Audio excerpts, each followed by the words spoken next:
Welcome to Thrilling Tales of Adventure. I'm Mardell,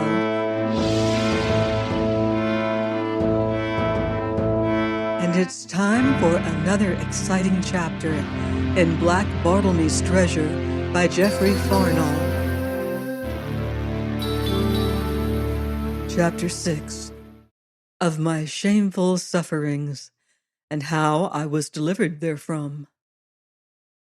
I awoke with a sound in my ears like the never-ceasing surge and hiss of waters, a sound that waxed ever louder. Hearkening to this, I presently sought to move, and wondered, vaguely uneasy, to find this impossible. I strove now to lift my right hand, found it fast held, tried my left, and found it in like case, and so became conscious of something that gripped me about the throat. And ever my wonder and unease grew. And now, opening my eyes, the first thing they lighted on was a small pool of blood, and beyond this a battered turnip, and beyond this the carcass of a dead cat, and beyond this again a pair of trim-buckled shoes, cotton stockings, wide breeches, and a broad belt where swung a tuck or rapier prodigiously long of blade. In a while, my eyes ranging higher yet, I beheld a thin face, scarred from mouth to eyebrow, a brown face with bright, very quick eyes and strange ears, they being cut to points like a dog's ears. Now, looking at this face, it seemed to me, in hazy fashion, that somewhere and at some time I had seen such a face before. All this while the noise I have likened to the sea had been growing louder, so that I began to recognize voices and even words, and lifting my head as well as I might, by reason of the thing that gripped my throat, I saw faces all about me. They hemmed me in on every side, and stretched away to the churchyard wall. Then all at once the knowledge of my situation rushed upon me. I was in the pillory. "Oh, he be coming around!" cried a voice. "Time, too!" shouted a great strapping fellow near by. "Too sinful shame to waste good bad eggs on a rogue as knoweth not when you do be it. He be a mark as a babe couldn't miss, a proper big un." So saying, the fellow let fly an egg at me, the which, striking the board within an inch of my face, filled the air with a suffocating stench. This was a signal for me to become a target for all the garbage of the village, and now indeed good cause had I to be thankful for my thick mane of hair, which in some sort saved me from sundry cuts and bruises, howbeit my face was soon clotted with blood and filth. Vain were it to tell all the frenzy of rage that possessed me, as I stood thus helpless against my howling tormentors, chief of whom was the great fellow I have mentioned, who by reason of height and length of arm struck me oftenest. Once, indeed, when beside myself with fury, I raised my head to curse him, he took me a blow in the mouth with some vile missile that set my very gums a-bleeding. "Lord love you, shipmate, that's the spirit," said a voice below me, "but keep the wind of them. Don't let 'em break ye. Douse your figurehead. Lie low, shipmate, lie low, and trust to your comrade, Adam Penfeather. And that's me. Patience is the word." Looking whence the voice came, I beheld the man with whom I had talked that morning. Now, as our glances met, one of his bright eyes closed slowly, and nodding twice, he turned and elbowed his way through the crowd. Small liking had I for this fellow, but with his departure, a sense of loneliness gripped me, and needs must I lift my head to stare after him, whereon a rotten egg struck me above the eye, causing a most intolerable smart. At this moment, too, the great fellow swung a cat's carcass by the tail, but or ever he could hurl the stinking missile, a hand clouted him heavily over the ear from behind, tumbling his hat off, whereupon he turned, bellowed with rage, and smote his nearest neighbor with the foul thing meant for me. In an instant all was uproar around these two, as the crowd, forgetting me, surged about them. Thus, for some while during which the fight raged, I was left unmolested, and looked hither and thither amid the swaying throng for this fellow, Adam Penfeather, but he was vanished quite. At length, the big fellow having sufficiently trounced his opponent, the crowd betook itself, and very joyously, to my further baiting and torment. Now, as I hung thus in my shame and misery, faint with my hurts and parched with cruel thirst, my gaze lighted upon a small, bony man, a merry-eyed fellow with wide up-curving mouth, who laughed and jested continually. It was as he stooped for some missile or other that his eye met mine, and in that bright eye, methought I read a sudden pity. "Oh, Cole," says I hoarsely, "a mouth full of water." "Pal," says he, winking, "all's Bowman." Whereupon he turned and vanished in the crowd, and I, burning in a fever of thirst, panted for his return, straining my eyes for sight of him. Then as he came not, I groaned and drooped my head, and lo, even then he was before me, bearing a tin pannikin full of water.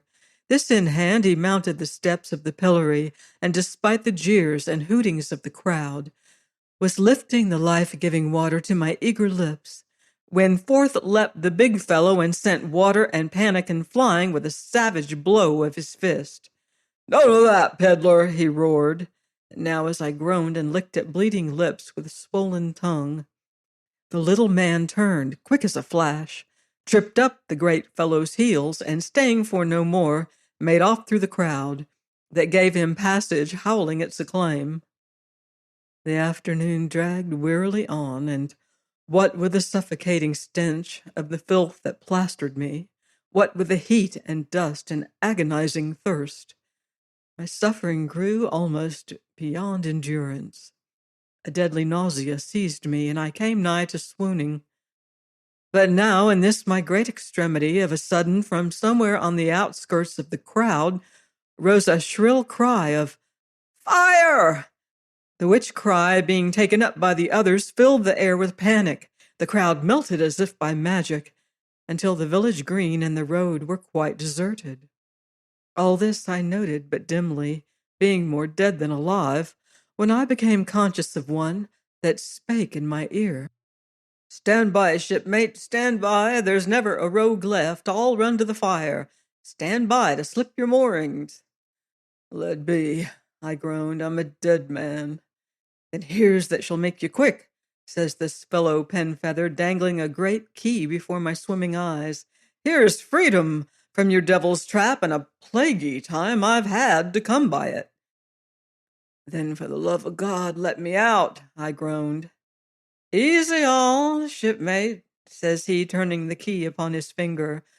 "For looky now, here's me, a timid man, run no small risk this last half hour, and all for you. Now a bargain's a bargain, you'll agree." "Well," says I faintly.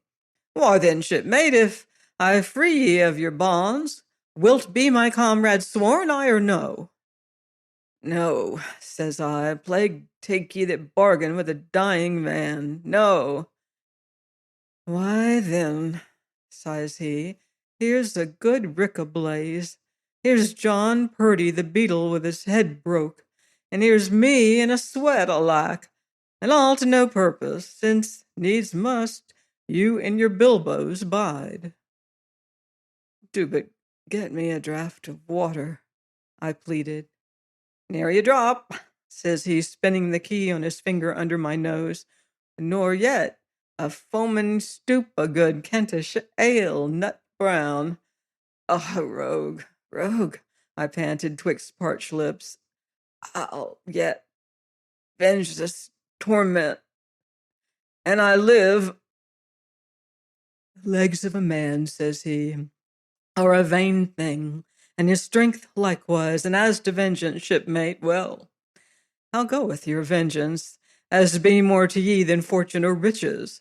Here he paused, but I held my peace, and he continued, "I hears you now, you that was so mighty and fierce, aye, a very hell-fire roarer." Here's that same you a-hanging here, a very helpless, pitiful fool, shipmate, and thirsty 'twould seem. Here I groaned again. And not one over-sweet, says he, stopping his nose. Hereupon I cursed him, though faintly, and he comes a step nearer. 'Tis said my Lady Brandon and her gallant Sir Rupert Daring, him you overthrew, shipmate, do mean to come and take a look at you anon, though 'tis shame you should be made a raree show, burn me. Whereupon I fell into a sudden raging fury, striving so desperately against my bonds that the devilish engine wherein I stood shook and rattled again. But I strove to no purpose, and so presently hung there spent and bruised and breathless, whilst Penfeather spun the key on his finger and sighed. Shipmate, says he, wherefore irk yourself with bonds? Say but the word, and I'll deliver ye, bring ye to safe harborage, and cherish ye with much good ale. But be persuaded now. Ay, then, groans I, give me but until tomorrow to do what I will, and I'm yours. Done, says he, and forthwith set key to padlock. But scarce had he freed the headboard, than he falls a-cursing neath his breath. Easy, comrade, easy, quoth he softly. Bide still a while. Hither cometh yon beefy fool back again. So will I make a show of miscalling ye, till he be gone. The which he did forthwith, giving me scurvy rogue and the like. Now lifting my head, whom should I behold but that same tall fellow had been my chief tormentor, and who now hastened over the green towards us. It be naught but Farmer Darrell's rick-a-blaze, says he to Penfeather. So let him burn, says I. Farmer Darrell be no friend of mine, so I be come to sport with yon big rogue a while. Herewith he stooped for some missile to cast at me. But now I straightened my back, and the headboard gave, and ere the fellow was aware, I was creeping swiftly upon him. Taken thus by surprise, small chance had he, for leaping on him, I bore him over on his back, and kneeling on him, buried my fingers in his throat, and so I choked him right joyfully, till Penfeather gripped my arm. Lord love me, cries he, will ye kill the fool? That will I. And hang for him? Nay, he's scarce worth it. Then devil burn you, loose his windpipe. So I loosed the fellow's throat, and despite his feeble kicks, began to drag him over the grass. What now, comrade? Says Penfeather. Sink me, what now? Watch and see. So I brought the fellow to the pillory, wherein I set him, and plucking the key from Penfeather, locked him there in my stead, which done, I kicked him once or twice, having found the cat's carcass, made shift to hang the stinking thing about his neck. Then tossing the key into the pond, I took to my heels and left the fellow groaning mightily dismal. Join me here next week for the next chapter of Black Bartlemy's Treasure on thrilling tales of adventure.